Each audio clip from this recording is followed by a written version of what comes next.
This is where sometimes they've been suppressing this belief that they might lose, and now this belief pops through that they might lose, because suppressing is not the way to do it, by the way.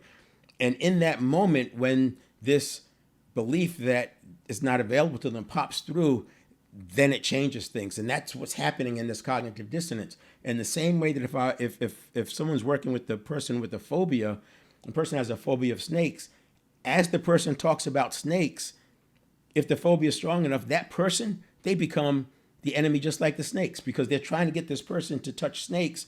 But to them, touching a snake is an existential problem. And I'm trying to get them to touch the snake. So that's why you have to do different techniques to take the subconscious out of play. And that's a big part of it. We're going to talk about that subconscious in a bit today, because it's an important point. Last week, I did this drawing, and this is a stimulus response. So if you can imagine, I started with just two boxes, stimulus and response. And then I made the point that it's not just stimulus response, it's stimulus reaction, choice, response. And then I made the connection that if we allow our response to equal our reaction, which I think happens largely, as somebody who's over 50, I can tell you, I think that we're living 95% by habit. We're repeating things, right?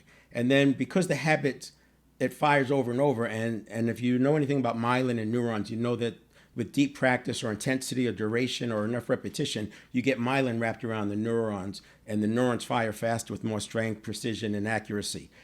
And then what happens is that they can bundle into what's called meta programs. So if you have a set of things that fire over and over, and this is why you connect.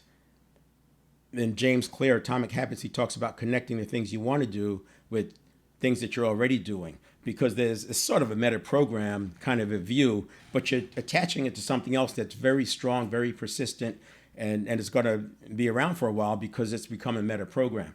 So when you look at this stimulus reaction, this can become like a meta program for that particular stimulus, and stimulus cue, I'm using those interchangeably. And then you have choice, and then you have response. So if you make all this one thing, which can happen, in other words, my reaction, if I'm stressed, can be, like I said, a little over a tenth of a second, 150 milliseconds.